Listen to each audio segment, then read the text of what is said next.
This podcast is brought to you by Progressive Insurance. Do you ever find yourself playing the budgeting game? Well, with the Name Your Price tool from Progressive, you can find options that fit your budget and potentially lower your bills. Try it at Progressive.com. Progressive Casualty Insurance Company and Affiliates. Price and coverage match limited by state law. Not available in all states.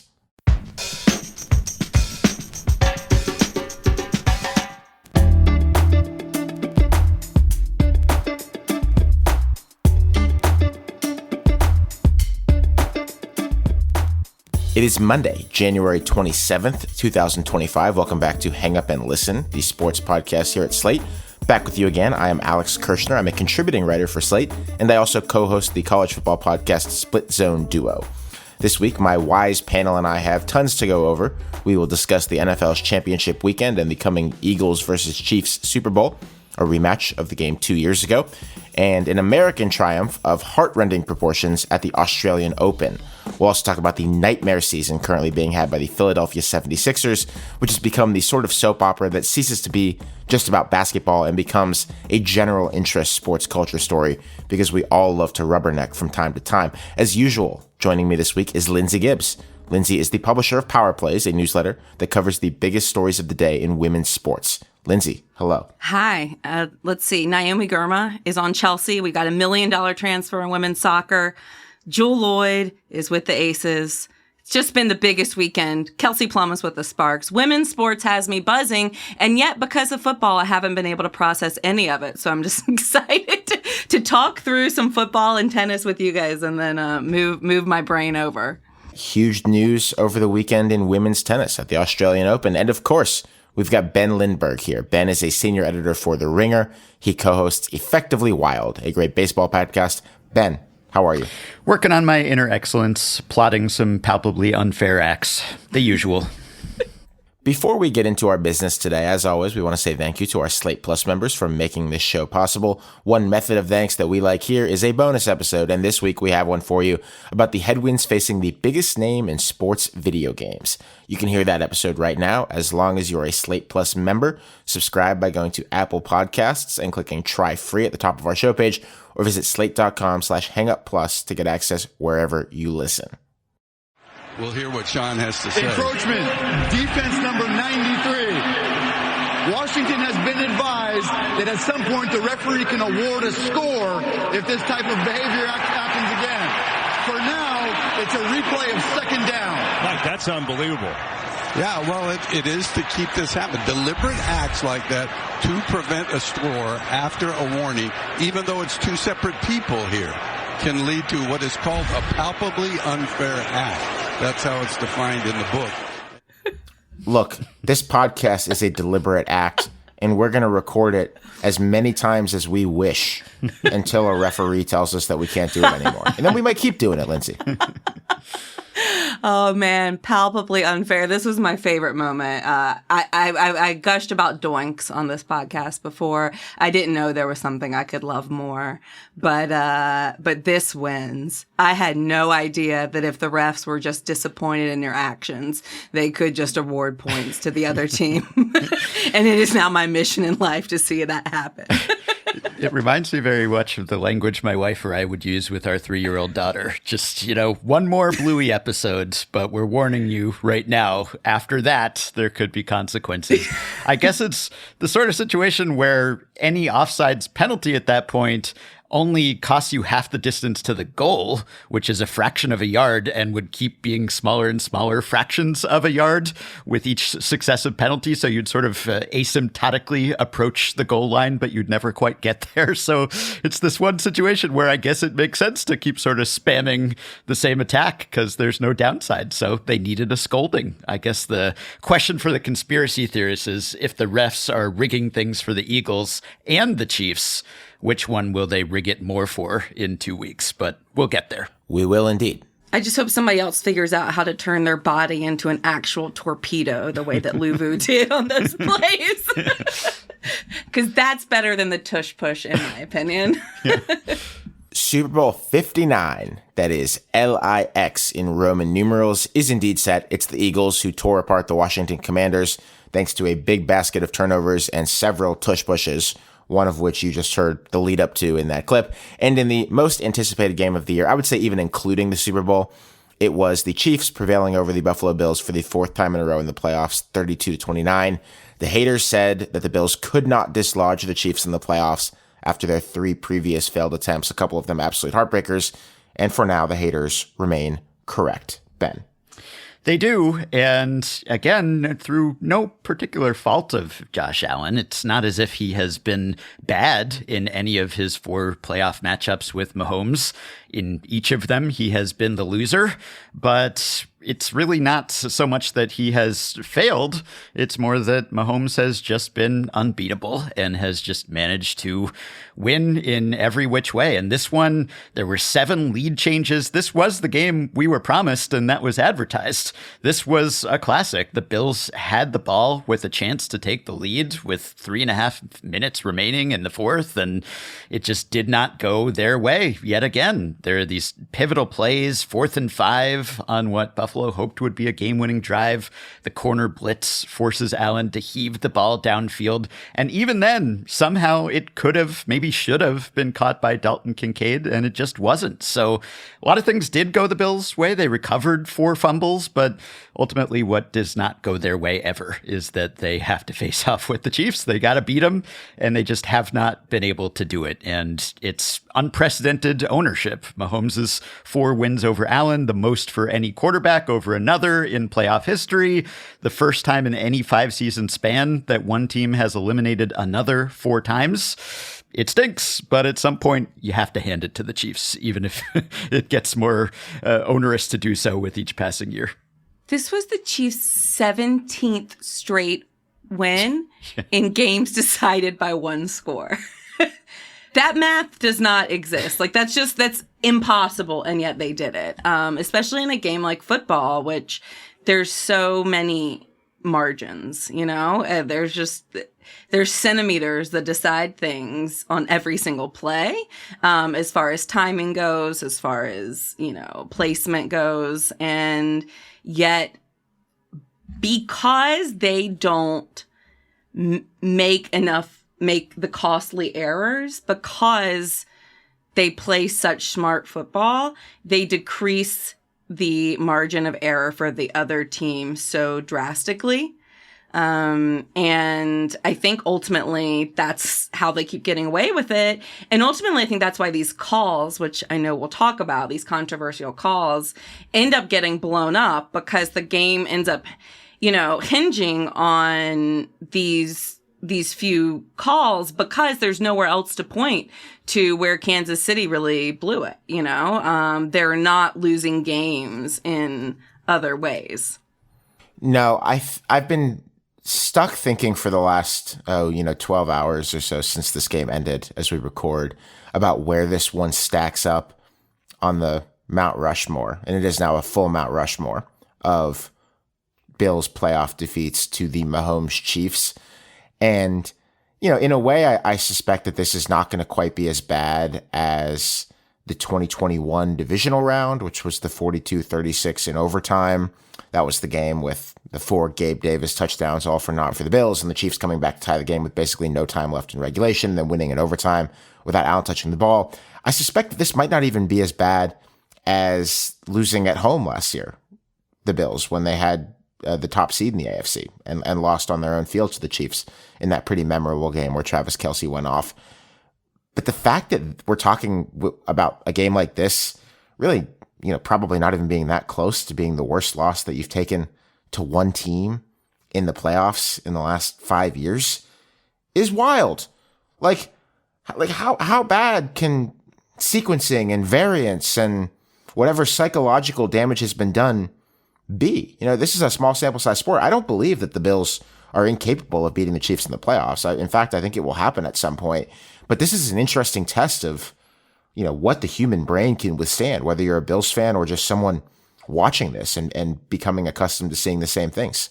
What's wild is that Josh Allen is 4-1 against Mahomes in the regular season. So time and time again, he's proven that he can do it. And football isn't like, baseball, no offense, but like where, the regular season games, don't mean much. In football, the regular season games still mean a lot, and especially Bills-Chiefs games. And usually home field advantage in the playoffs is often on the line. So I just cannot imagine how frustrating it must be. I'm not a Bills fan. I don't have an affinity towards the Bills. And Josh Allen is not the type of creature I'm normally that sympathetic towards. Josh Allen has a great life. A lot in the world has gone Josh Allen's way. And yet seeing that close-up of him at the end of the game, when the Chiefs got the final first down that they needed to seal it, I almost cried. Yeah, it's rough, and people are sick of seeing the Chiefs get to this point year in and year out. Obviously, the 7th straight AFC title game, now the 3rd straight Super Bowl with a chance for the first three-peat, just for the sake of variety. I think probably most people are pulling for the Bills here, at least most neutral fans, especially because they've never won a Super Bowl, and the Chiefs have had more than their fair share lately. And it's really rough. It's not as if they've just completely folded and flopped and given these games away. They are so close, and you mentioned that stat about the 17 consecutive single possession wins for the Chiefs, 12 of them just this season. And you can keep forecasting regression, and you can keep saying they can't keep getting away with this, and eventually there's going to be a change in luck, and then there isn't. And so people will credit that to just Mahomes finding a way to win. You invoked baseball. It reminds me very much of when you have a team that just keeps winning one-run games over and over again, and then people say, oh, they just know how to win, and they can play small ball, and they can get that run across, or they have a great closer, or whatever it is. And very rarely can they actually sustain that over multiple seasons or even more than half a season. And the Chiefs, they just keep going. And they have basically blocked the Bills and the Ravens, two great teams of this era, from winning a title. They've just run into the wrong team at the wrong time, and it continues to be the Chiefs time after time. And I think you're right, Alex, that this probably won't be the last time that we see these teams match up this way. And I do believe that eventually the Bills and Allen will have the upper hand, but it's just got to be so frustrating for them. And you could kind of tell the story of this game through the difference in results on scrambles.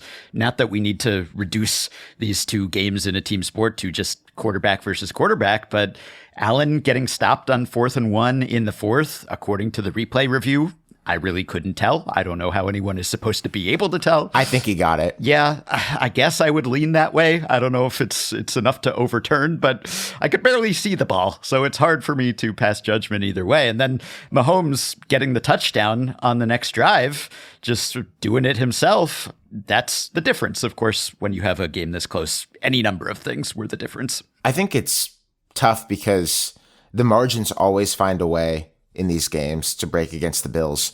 But as you watch this game, there were enough things happening that you thought, oh, like this might really be their night. There were 5 fumbles in this game, plus another one that was nullified by a penalty. But there were 5 fumbles in this game.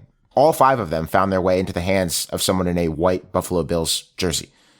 There were 2 Travis Kelce catches in this game for 19 yards. Kelce, of course, has torched Buffalo in a number of these games. It felt like things were staying in the kind of place where when you looked at this thing at the end, it would be Buffalo's moment, and they led by a point early in the 4th quarter. But it is this psychological trap that I'm not sure actually affects the game, but certainly affects the entertainment experience of watching it, where I suppose we should all wise up at some point that the team that has Patrick Mahomes and Andy Reid is just going to win on the margins. It shouldn't be, Lindsay. It shouldn't be 17 times in a row, right? It shouldn't be 17 times in a row. But you could convince me that it should be 14 out of 17 or something ridiculous like that. And I guess I wouldn't tell you were crazy just because that's who these guys are. But I feel like, we talk a lot about Mahomes and Reid, but we got to talk about that defensive call at the end of the game, that blitz called by Spagnuolo. The Chiefs were up by 3, 32-29. Buffalo had 4th and 5. It was about the 2-minute warning. 4th and 5 from its 47-yard line. They lined up and literally Jim Nance and Tony Romo said Allen is going to have time here. Like Josh Allen is going to have time. They're not going to go after him. And all of a sudden it was a disguised blitz. He had no time. He ends up scrambling. And of course, because he's Josh Allen, almost makes the throw, could have completed the throw, but I don't think the catch was as easy as people were making it out to be. But you know, it just shows what a team effort it truly is in these moments. That's cheesy, but, you know, Mahomes and Reed need a lot of help in these moments to keep this magic going.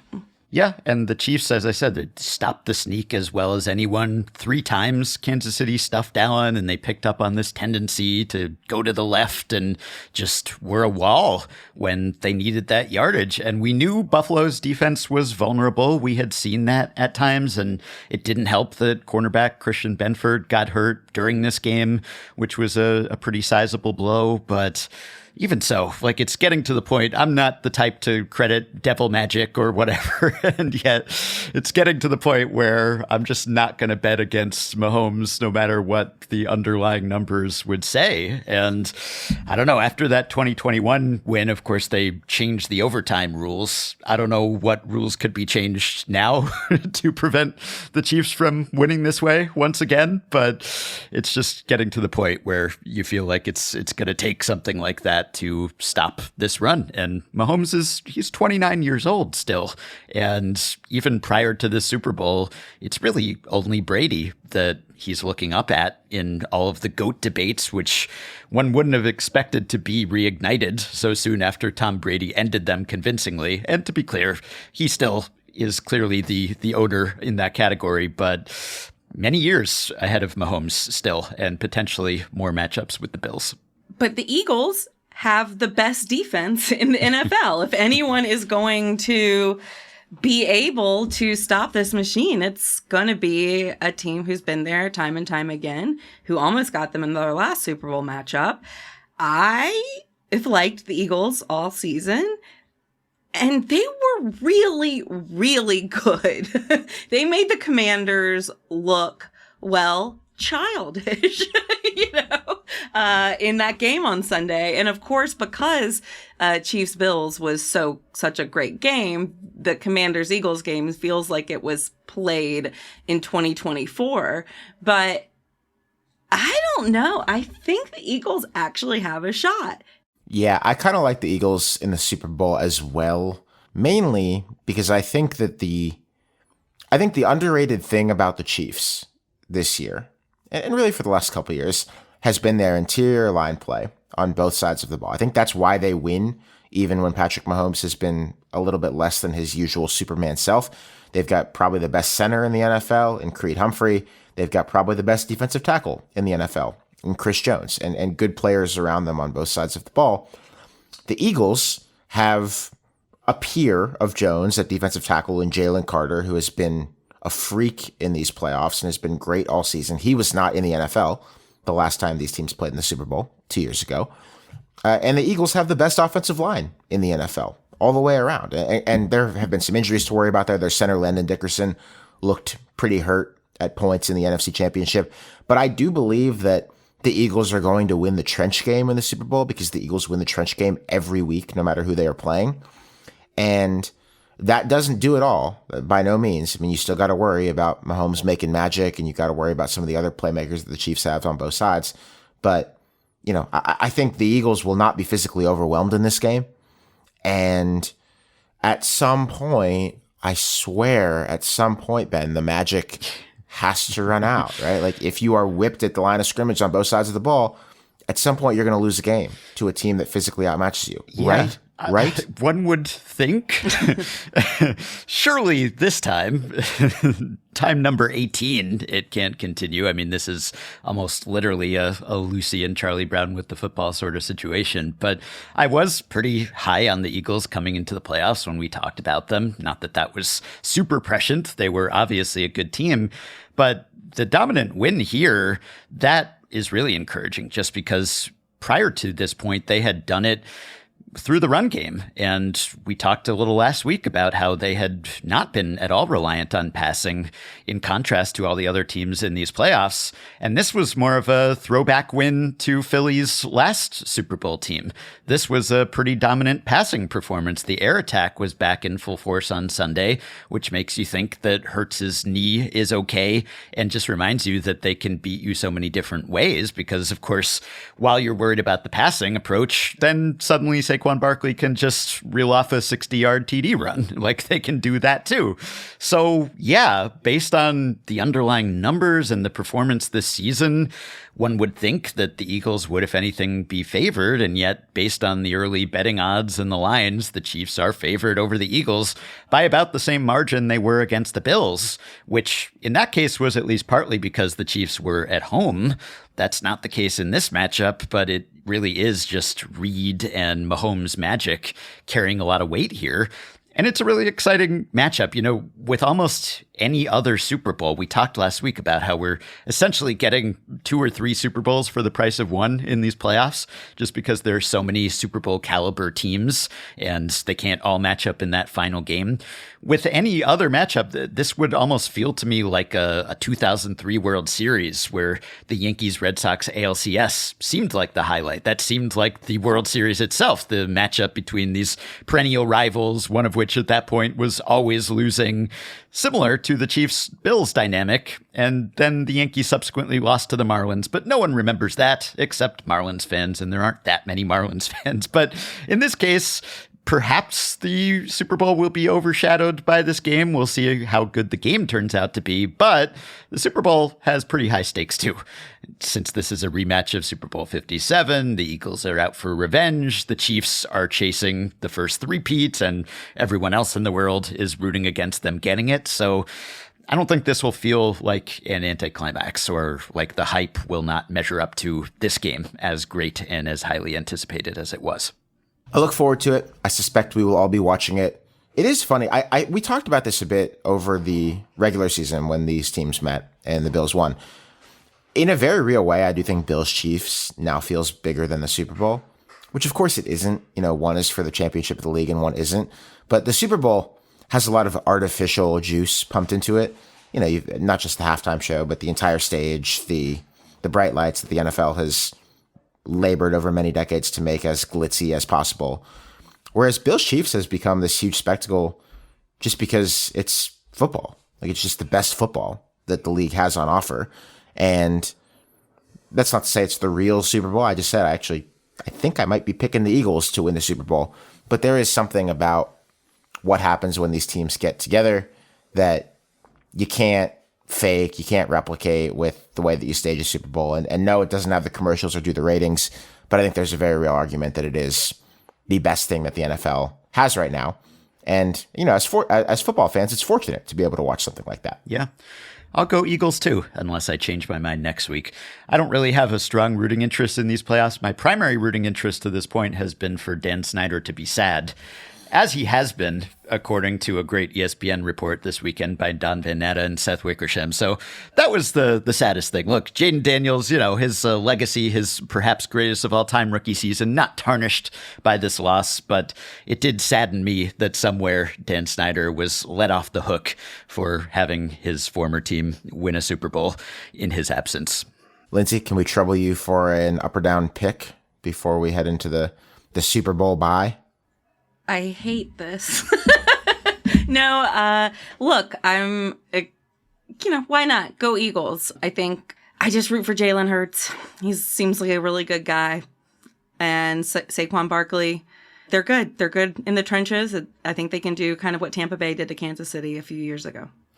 All right. It's unanimous. We're all haters and doubters, despite all the evidence. And there's reason to believe that, as we will discuss in future segments, all of our picks are always 100% reliable and correct. We have never jinxed anyone. After the break, the Australian Open concludes and features a massive moment for American tennis, one player in particular.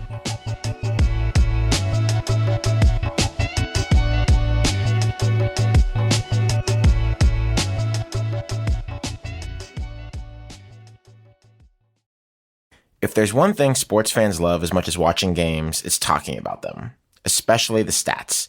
Here's one that's super simple to remember.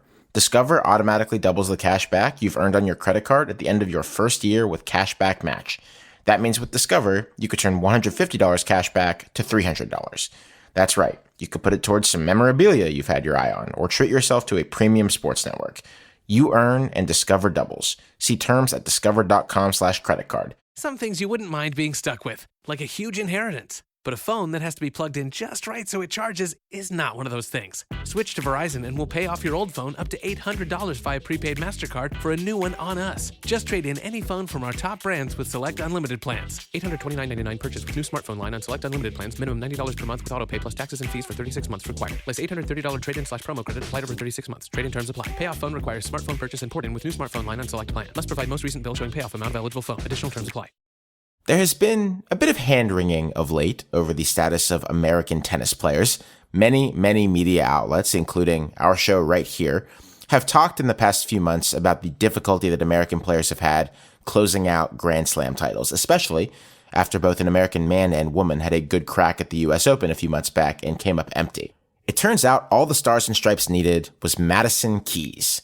Keys is now almost 30, but more than half her life ago, she was seen as a tennis prodigy, winning her first WTA match as a 14-year-old. Keys has had a winding road since then, however, and struggled to get anywhere near the top of the sport. Until now, I should say, because Keys put on a virtuoso performance down under. On Saturday, she beat world number 1 Aryna Sabalenka of Belarus to win her first slam, 8 years after her only other appearance in the final of a slam at the 2017 US Open. She was the number 19 seed here and beat not just number 1 Sabalenka, but also number 2 Iga Swiatek, the first player in 16 years she was to knock out each of the top 2 in one slam. Jannik Sinner also won the men's tournament. I'm sure we'll talk about that. It wasn't a shock. But Lindsay, is it fair to say that nobody in tennis even had this on their radar? Absolutely not. But listen, I'm the person I was begging for, if you look back at my group chats, a number 1 versus number 2 showdown for the number 1 ranking in the final. I wanted to see Iga versus Aryna. I wanted to see them both playing their best in a major final. We haven't gotten that battle. I thought it would be great for women's tennis. And I was openly rooting for there to be no spoilers, which is, unlike me. I like an upset. And then Madison Keys authored a story that was miles better than, even number 1 versus number 2. Because what Madison Keys did is she changed the narrative of herself. She changed, at 29 years old, almost 30, she was able to change the outcome, to flip the switch, to figure out how to get over that hump, to take what was always said about her and what she'd always proved to be true, that she had this powerful, amazing, ruthless game, but that her mentally, she could not pull it together in the biggest moments. And she put that in the trash. It's no longer true. You can no longer ever say that about her. She beat an in-form Iga Swiatek. She beat an in-form Aryna Sabalenka, and also beat 2 other top 10 players, Elena Rybakina and Danielle Collins, on her way to the title. It was one of the most remarkable things I've ever seen. And Madison Keys is one of the nicest players on tour. Literally started a charity called Kindness Matters. She is sunshine. And I'm writing about her for Power Plays. Hopefully it'll be up by the time this episode's out. But, there's something about her. She's not a late bloomer, right? Because she had all these huge milestones early in her career. She didn't come from obscurity, but rather she was an underachiever. She, instead of winning slams and being this, the next face women's tennis, she was a steady top 10, top 20 player for a decade. That's not like a failure. That's a great career. But it was so fascinating to hear, and I'll share some quotes in a little bit, like the work that she put in to change this lot in life. And I think it should be inspiration to anyone not that I relate to this, but, who feels like they're maybe in a place where they're surviving rather than thriving, and are trying to figure out how to, in their own lives, take things to the next gear, not to get all self-helpy. Yeah, Keys said, from a pretty young age, I felt like if I never won a Grand Slam, then I wouldn't have lived up to what people thought I should have been. That was a pretty heavy burden to kind of carry around. I'm always happy when someone gets to put that kind of burden down, especially if they seem like a nice, deserving person. And on the one hand, when she was a teen prodigy, it wouldn't have surprised anyone to learn that she would win a major. If anything, it would have surprised people that it took this long. On the other hand, that was quite a while ago, so she has been a staple on the tour for more than half her life at this point. And as Lindsay said, she's generally ranked in the top 20, but rarely in the top 10 for most of the past decade. She's big, she's strong, she's known as one of the fastest servers and hardest hitters on the tour, and she won the Adelaide International earlier this month in the lead up to the Open, so she really peaked at the right time. She's on a roll right now. She's probably been better than her rankings when she's played, but she's had a lot of injuries, maybe because of that power approach. She missed a lot of last season with a shoulder injury that kept her out of last year's Aussie Open, but she looked good at Wimbledon before a hamstring tear knocked her out, which will be a theme in this tournament as well. And Jeff Sackman wrote a prescient post at Tennis Abstract earlier this month, noting that she seemed to be back to her peak form. The speeds, the serve speeds were up. The return game has been better than ever, but she is the fourth oldest woman to win her first slam. So that's always going to be unlikely until it happens. But watching her, it didn't look unlikely. It looked unlikely that it would have taken until this point. One of the things that I find cool about this is that the idea of winning your first big sporting achievement, or at least like getting to the top of your sport at almost 30, is obviously not foreign in professional sports in general. We see it all the time. Peyton Manning was 30 at his first Super Bowl. Alex Ovechkin was 32 at his first Stanley Cup. Shohei Ohtani's 30, just won his first World Series. But you don't see this a ton, this late breakthrough in individual sports. You do sometimes. And I think when you do, it's really cool. Like, people will remember Phil Mickelson finally winning the Masters when he was 34, the better part of 2 decades ago now, as as like an example of perseverance and triumph. But I think this is even like different and way cooler because, as you say, Lindsay, it's not like Madison Keys was the second or third best tennis player in the world, who everyone just knew was like a matter of time. It's like, all right, when's she going to get over the hump? And eventually she does. Like, I think most had kind of figured that she was just going to have this nice career as a professional tennis player and be solid and, win some lower level events. And then to just get this kind of surprise wrapped under the tree of this incredible performance to win the Australian Open is the kind of thing that's hard to find parallels for, not just in tennis or women's tennis, but really any individual sport. And what a great thing. And she really, I think another thing that's special about this is because she is older and has, been through so much, she was really able to vocalize and explain how this happened in such clarity. And listen, she credits therapy, not sports psychology. Sports psychology has its place, but actual therapy in her winner's press conference to getting her to this point. And, there's 2 things that she cited that I think, as a fellow therapy girly myself, are very universal. And, there's 0 similarities between me and a professional athlete. I'm not trying to pretend, but I was amazed at how much I gleaned from her post-match pressers and her insight. Number 1 was learning how to deal with nerves and being comfortable being uncomfortable. She made a Grand Slam final in 2017 against Sloane Stephens at the US Open. She upset Serena Williams to get there, and she completely choked in the final. She did not play well at all. And she talked in her presser about thinking that other players had this magical ability to not feel nerves, that nerves didn't impact other players the same way. And what she realized was that she could feel those nerves and play good anyways, that she could play her best tennis when she felt uncomfortable, when she felt the pressure.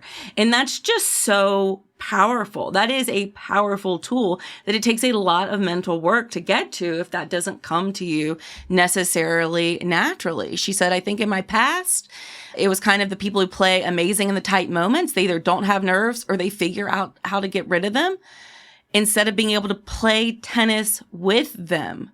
There's going to be moments where I'm uncomfortable in a match. It's going to be stressful. But instead of trying to shy away from that, being okay in the situation and learning you can play tennis through that. I also think that she talks about changing up her routine. Her husband, she got married in the off season, but her longtime partner, Bjorn Frantangelo, is now her coach. They've worked together and, she realized at Wimbledon last year when she was once again close to a breakthrough and had another bad injury, that she couldn't keep doing the same things and expect different results. And so she changed her racket. She changed her string tension. She changed her off-season training plan and she changed her service motion to make it easier on her body to try and alleviate the strain that she was putting her powerful game put on her body. And most importantly, while she was trying all those things, going to the tool shed, she also became okay with herself. Her self-worth didn't become bodied up in whether or not she won a major title. She was okay if this was just her career. She didn't need it. She wanted it. She was willing to work for it.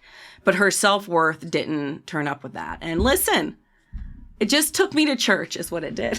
I just love it. The way we're talking about Madison Keys finally breaking through at the advanced stage of almost 30 reminds me of the famous tweet by Troy Johnson. I'm only 35. I have my whole life ahead of me. Sports broadcaster. Here comes the oldest player in the league. He's 32. A miracle. That's just the way that sports work. But yes, it doesn't make it any less inspirational, even if for some of us, we can harbor hopes of breaking through a little later in life than a professional athlete can. But part of it is opportunity. You were talking, Alex, about how sometimes in a team sport, a great player won't win a title and it's through no fault of their own. They just are saddled with not as great teammates. And sometimes in an individual sport, you just happen to come along during an era when you keep running into the wrong person, or there's someone who's just unbeatable and there's no shame in being the second or third or fourth best player at that era. I guess it's a little like Josh Allen continuing to run into Patrick Mahomes over and over again. But in tennis, for instance, on the men's side of the draw here, we did get a number 1 versus number 2 matchup. And now the last 5 majors are all won by Jannik Sinner or Carlos Alcaraz. The last 11 by Sinner, Alcaraz, or Djokovic, who made it to the semis in this tournament. And on the women's side, there hasn't been the same sort of dominance lately post-Serena, even though Sabalenka and Swiatek have been great and have won most of the majors over the past couple years. There have been others who have had their moment in the sun, but that's a big issue with tennis. There was a whole lost generation of potential slam winners who never got one or rarely got one because the big 3 happened to coincide with their careers. So sometimes it's timing. That's not the whole explanation here, though. Madison Keys just finally put things together. Speaking of running into things and being sort of unable to get over the hump, Alexander Zverev is now 0-3 in men's Grand Slam finals. Jannik Sinner gets his 3rd title. I don't think this was nearly the shock that the Madison Keys victory was, but Lindsay, your thoughts? Yeah, I was excited to wake up and see this scoreline. I'm not going to pretend that I woke up for this one. I didn't. It is tough, I think, with Sinner and the questions about WADA and what his future holds and whether he's going to be suspended. And then Zverev is just a player I cannot find myself rooting for due to the domestic violence allegations against him and how he has carried himself throughout. And it's rough. It's rough as a fan of tennis in general to kind of have this at the top of the sport. I will say Sinner is building a a record and an aura that is remarkable. I mean, he is just better than everyone else right now. And I would say including Alcaraz, although Alcaraz can challenge him and often defeat him if Alcaraz can get to him, in ways that other players can't. But the consistency that he's found on hard courts is remarkable. And now we get to see if, he can find this year, if he's going to be suspended in this WADA appeal. We'll find out in a couple of months. Seems a lot of people think like maybe a 6-month suspension or something like that is in order, in which case this would be his last major of the year because of the way the tennis calendar works, or maybe not. Maybe he keeps playing. We're just going to have to see. But at the same time, you've got Zverev who, as he is there at the trophy ceremony, you have a person yelling out in the crowd, I believe Olga and Brenda, who are the two former partners of Zverev who have accused him of domestic violence. And Zverev has said he is not guilty. He has pled innocence throughout, and the court cases are closed. One was never a court case, one settled out of court, and he didn't admit fault. But I think it's this awkward thing in tennis. I mean, I don't think this was a good showing in a final for him at all.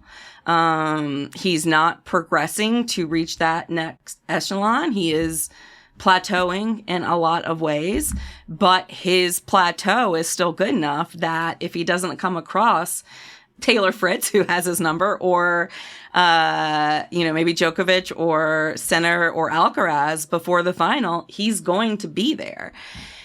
And that's uncomfortable. That's an uncomfortable presence in tennis in general, and I don't like it. Yeah, Sinner dominated. He faced no break points, even though this was a number 1 versus number 2. It looked like a wider disparity than that. This is number 1 with a bullet sort of situation here. And I guess it might have been fun to see a Sinner-Alcaraz matchup in the finals.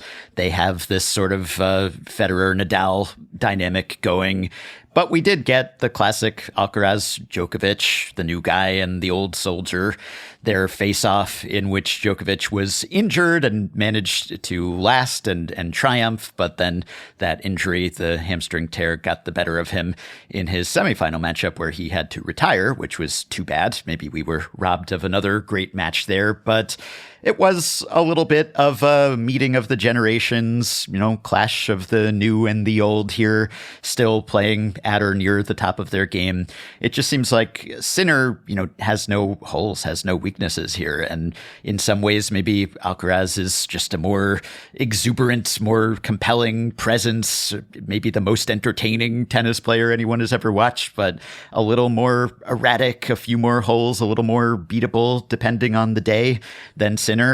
And I'm glad that we got the happy ending, at least for American audiences, of Madison Keys' victory, because it was kind of a weird tournament. The vibes were off, off the court or on the court after the matches. It wasn't just that you had this men's final where each player has their own sort of scandal attached to them, but also there was just a lot of bad blood and bitterness, lots of loud, rowdy crowds and defiant players, lots of player complaints about broadcasters being mean to them, just a lot of drama, and not usually the Australian Open happy-go-lucky laid-back vibe that we're used to. So again, all the more reason to be happy that we got the feel-good story of Madison Keys' victory.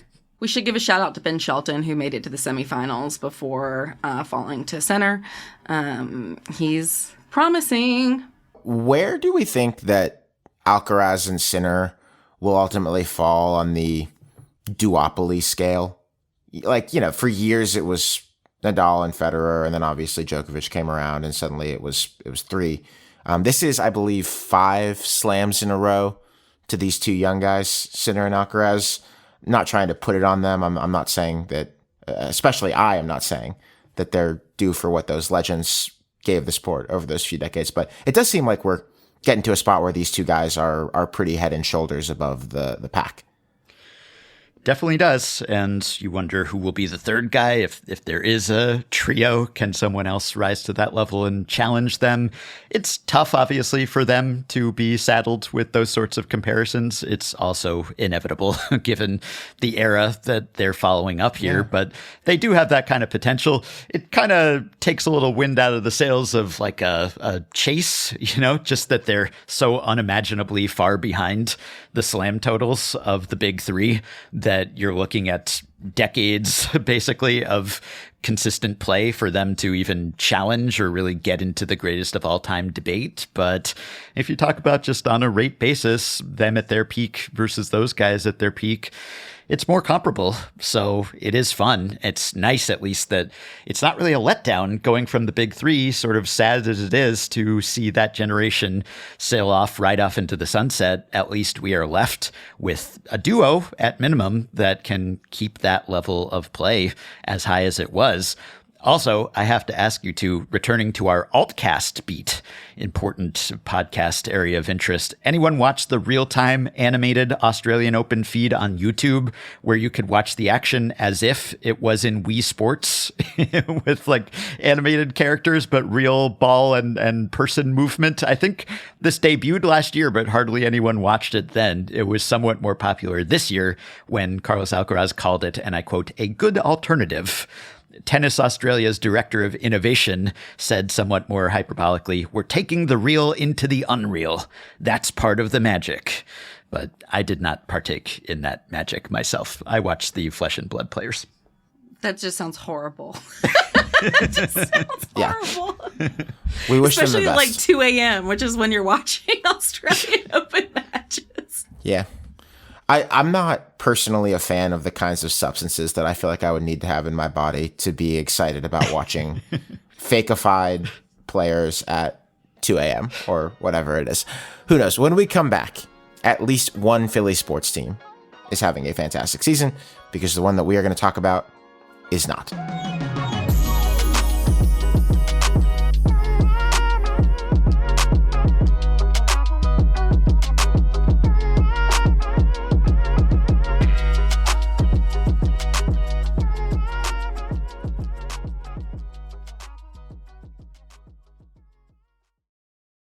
This was supposed to be a pretty serious year for the Philadelphia 76ers, who came into the NBA season with the sixth highest win total in betting markets of any team.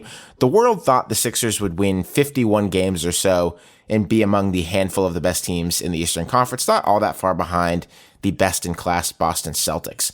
It has not gone that way. The Sixers enter this week with a record of 17-27, slotted 11th in the East and a game out of even the token play-in tournament seeds.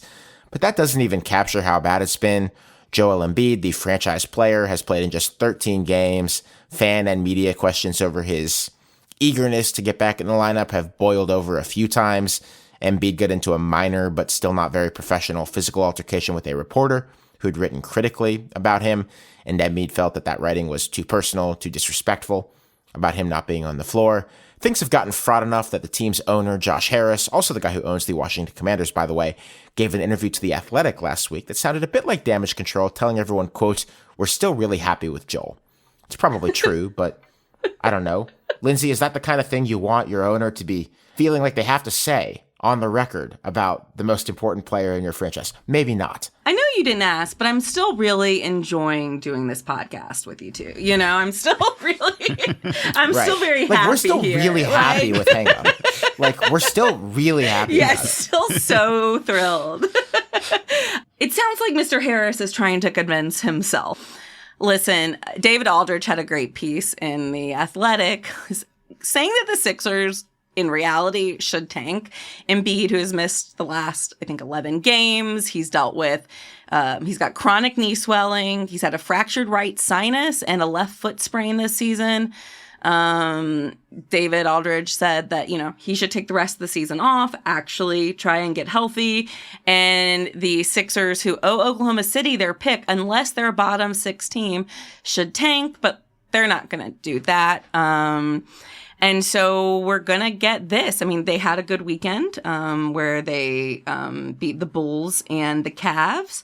who, listen, since we did a segment gushing on the Cavs have had a little bit of a hard time. And so we are probably, so you're welcome, Sixers, for this boost we're about to give you. But, it's staggering to watch a team with a Paul George, a Tyrese Maxey, a Joel Embiid.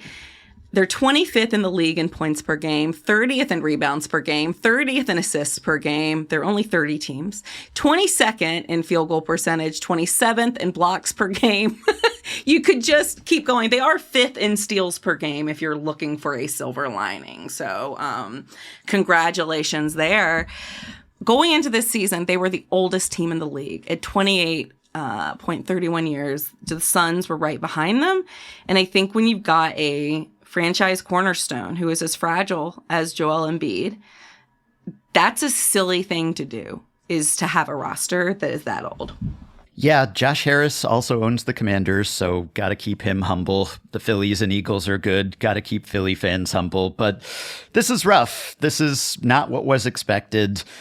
Per ESPN, they have a 27% chance to make the playoffs and a 0.1% chance at a title. Those numbers were lower before the aforementioned 2 wins this weekend. It's just hard to know what to make of a team that gives up 144 points to Denver in a lopsided loss on a Tuesday and then beats Cleveland on Friday. Granted, Cleveland was missing a couple players, but then so are the Sixers. So the trade deadline is next week. The Sixers, to this point, seem to say they aren't selling despite the incentive to. They're trying to be the Heat or the Lakers from a couple of years ago, to sneak into the playoffs and get healthy and get good at the right time and make a run. Of course, if they don't finish with one of the 6 worst records, they lose their first round pick to OKC. It would be tough to finish with one of the 6 worst records, even if they did tank, or at least to do any worse than that. And I understand why they feel like, well, we just haven't really seen this team get to fire on all cylinders yet, because Embiid and George and Maxey have played together 10 times this season, not even 10 full games. Plus, you just signed George and extended Maxey, so it's tough to sell a tank to those guys, especially with the past, the process hanging over your head. You feel like, okay, we did that, and now is the time we're supposed to win. And so it's tough to sell to your players and also to your fans, hey, this is a sunk cost, and we'll just take half a season off and we'll start over, even if there's precedent for teams taking a little step back and then being able to take a step forward. But this is a team that's supposed to be on the verge of breaking through after 7 straight postseason appearances without making the conference finals. And I just don't know if there's that much more in them. If Embiid is healthy, fine. And you could say, yeah, shut him down and he'll have 8 months to rest and recuperate.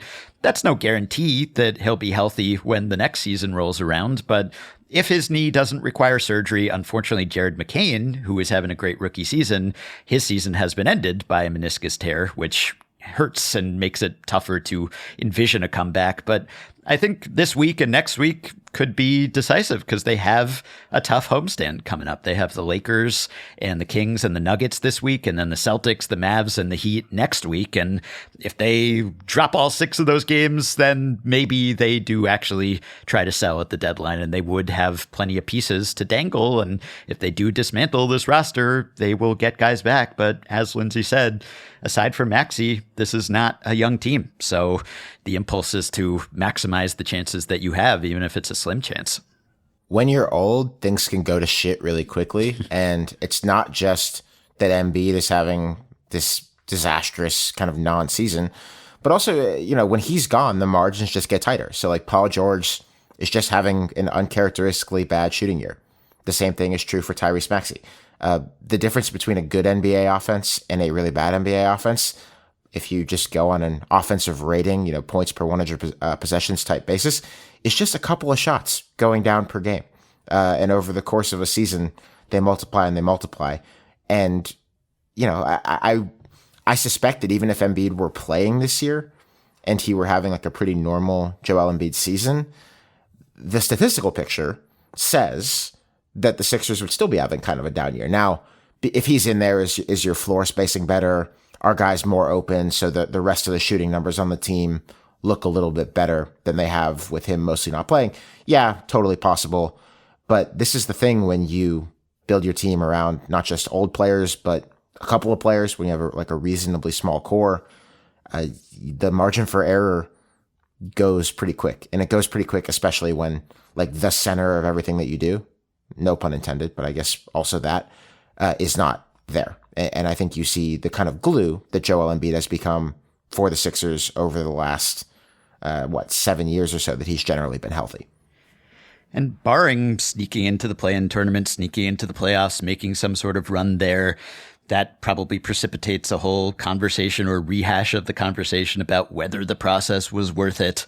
And that's the subject of an entire podcast or a podcast series or a book. But you wanted to come out of that saying, well, we got a superstar. Well, you did in Embiid, and he had himself an MVP season. But if he can't stay healthy other than that, then is that enough? Did you get what you wanted? If you are a perennial postseason team, but you're not able to make deep playoff runs, then is that justified in retrospect? And part of the process, I guess, is that you don't go by results, you go by the process. So there's something to be said for evaluating things in the moment, but also when the epitaph is written for this whole era of the Sixers, whenever that is done, then people will look back and say, was this justified?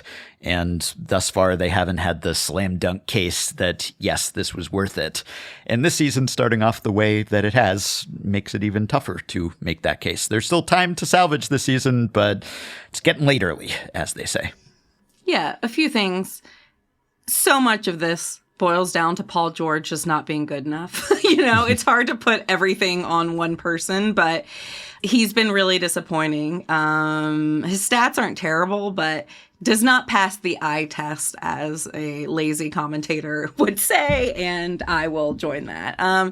And ultimately, he's just not been worth 4 years and $212 million, and they do not have enough other shooters on the team. There's nobody to make shots. They signed their off-season additions were Andre Drummond and Eric Gordon.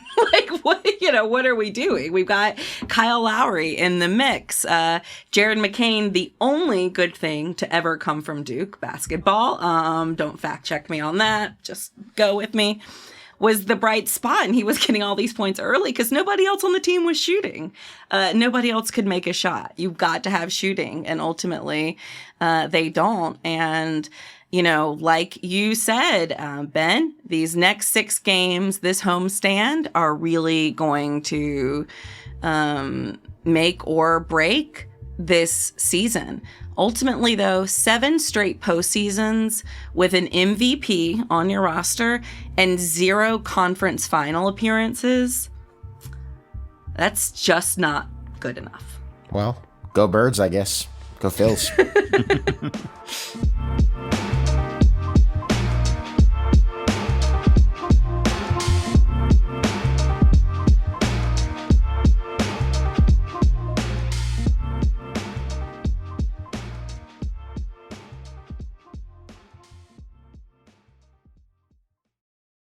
It is time for Afterballs, so we need an Afterball name, which I will provide.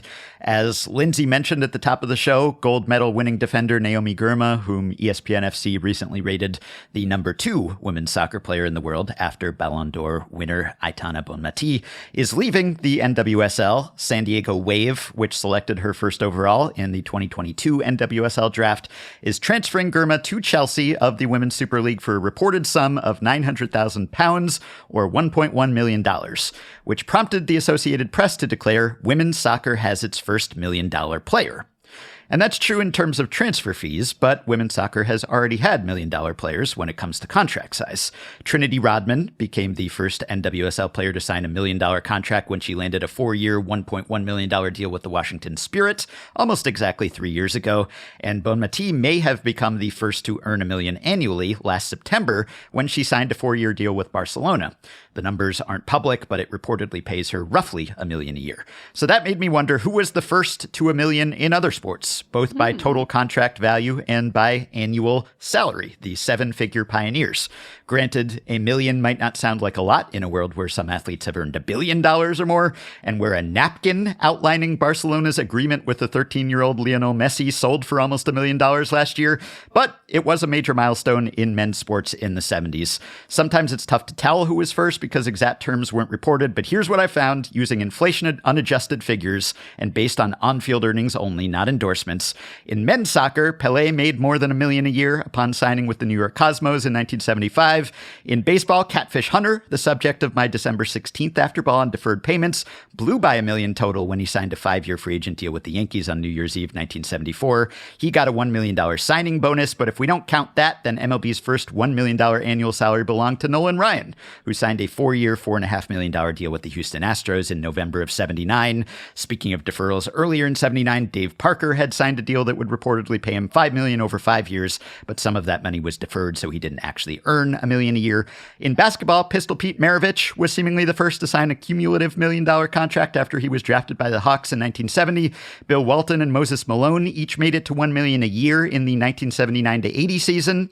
In hockey, Bobby Orr became the first to get $1 million deal when he signed a 5-year contract for $200,000 per year in 1971, though a different Bobby Hull, got a $1 million signing bonus when he inked a 10-year deal with the Winnipeg Jets of the World Hockey Association in 1972, so I guess he made $1 million first. In the NHL, even Wayne Gretzky didn't make $1 million a year until the mid-80s. In golf, Arnold Palmer was the first to earn $1 million in lifetime tournament prize money in 1968, and Curtis Strange was the first to do it in a single season in 88. In men's tennis, Rod Laver became the first to surpass $1 million lifetime in tournament money in 71, and Jimmy Connors was probably the first to have $1 million season in 75, which led Sports Illustrated to dub him the $1 Million Kid. In women's tennis, Chris Evert went over $1 million lifetime in 1976, and Martina Navratilova was the first single-season millionaire in 1982. Madison Keys, who was coached by Chris Evert as a junior, made $2.2 million for winning the Aussie Open. In American football, finally, it's tough to tell who the first $1 million a year player was, but it may have been Herschel Walker, who signed a multi-year, multi-million dollar deal with the New Jersey Generals of the USFL, which would soon be owned by Donald Trump, in May of 1983 after his Heisman win in 1982. But the first American football player to sign a contract that totaled $1 million or more appears to have been Johnny Lamb Jones, who landed a $2.1 million deal, or maybe I should say landed that deal with the Jets in 1980. At the University of Texas, he had been one of 2 Johnny Joneses, so one of them was nicknamed Ham because he was from Hamlin, Texas, and the other was nicknamed Lamb because he was from Lampasas, Texas.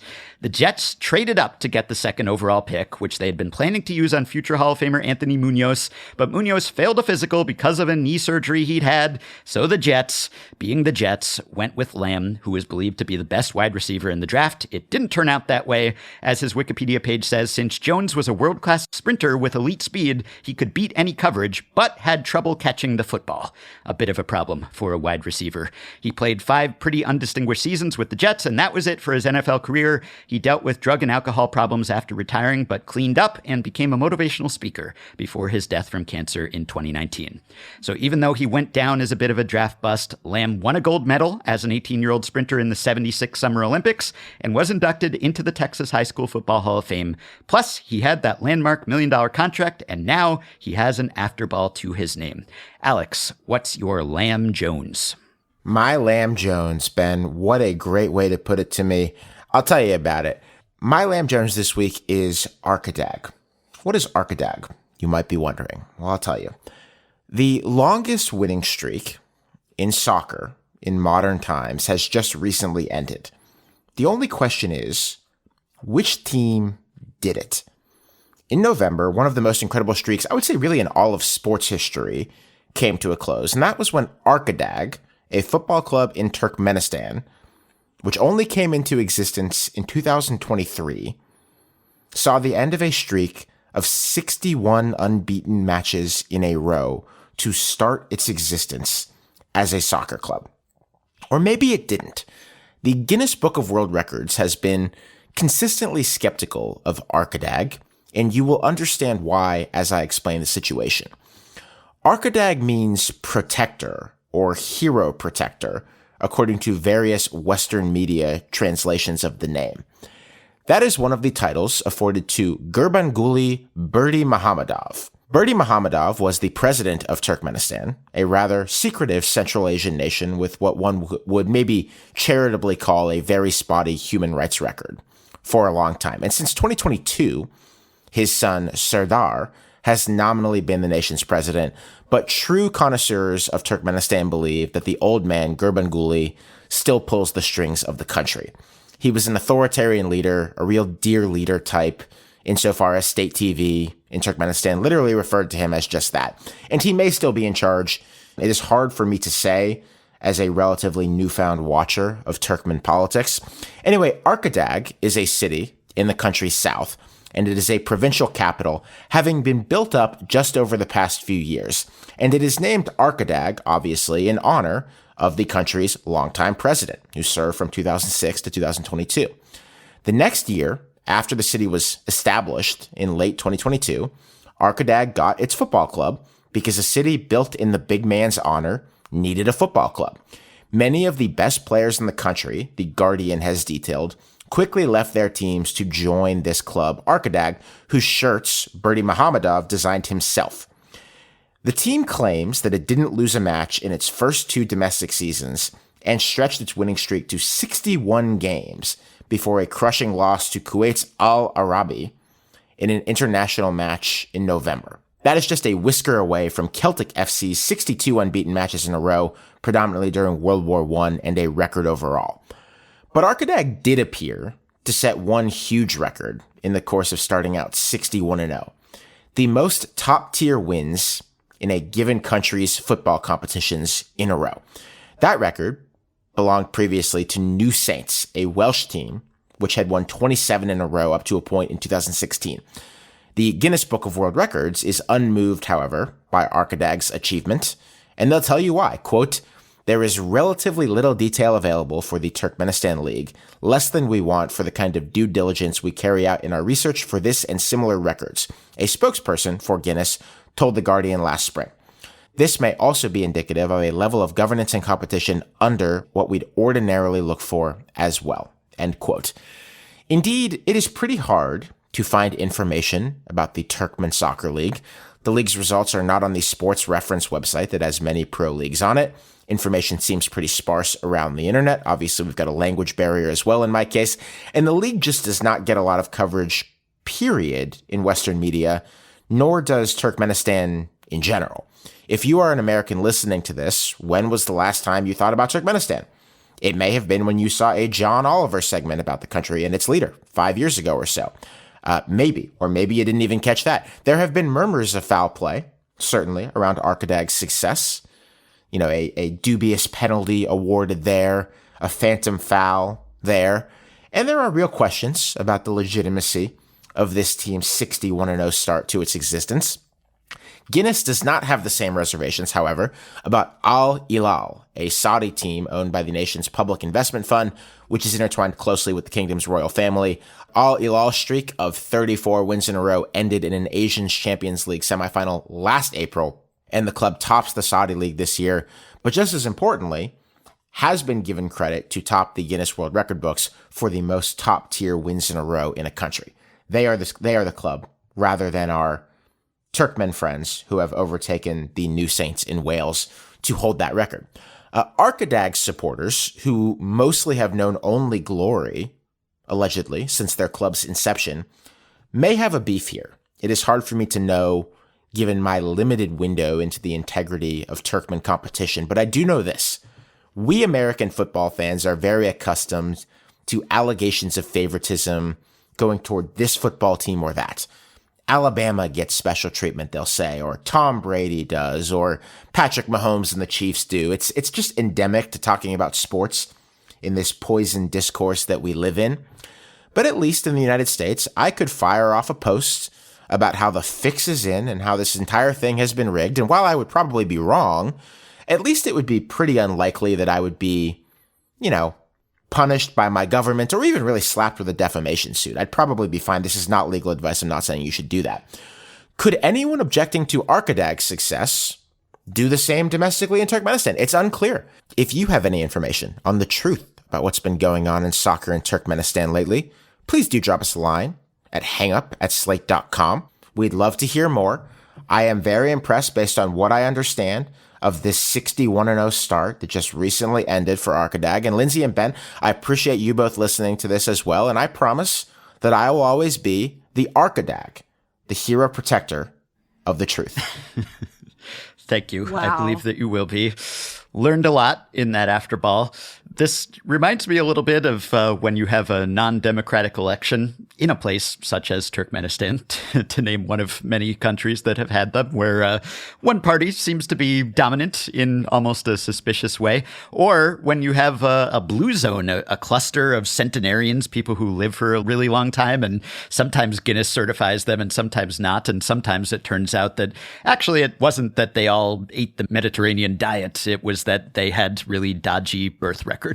They weren't actually as old as they were supposed to be. So don't want to suggest the same about Arkadag because I'm just learning about their success. But that's what came to my mind. I just feel like we should add a no jinx next to Alex saying that we won't get sued for any of our sports takes or anything like that, or won't get politically in trouble because we don't know what the future holds. Yeah. Alex may have been knocking on the wood. The architect of our demise. Well, I am now going to be staying up into the wee hours of the morning trying to find streams of the Turkmen Football League because I am fascinated by whatever has been going on there. And I feel the only way for me to vet the truth of this thing is to watch it myself and be able to accurately assess just how good Arkadag is. That is all for this episode. We've also got a bonus show that is live right now about the struggles of EA Sports, the most prominent name in sports video gaming, as EA Sports parent company sees its stock tumble hard. To hear that, you can subscribe to Slate Plus on Apple Podcasts by clicking Try Free at the top of our show page, or visit slate.com/hangup+ to get access wherever you listen. The episode is available right now, and we will see you there. Our show notes are at slate.com/hangup, and you can email us at hangup@slate.com. And don't forget to follow the show and rate and review us on Apple Podcasts. Our producer is Kevin Bendis. For Ben Lindbergh and Lindsay Gibbs, I'm Alex Kirshner. Remember Zelma Beatty, and thanks for listening.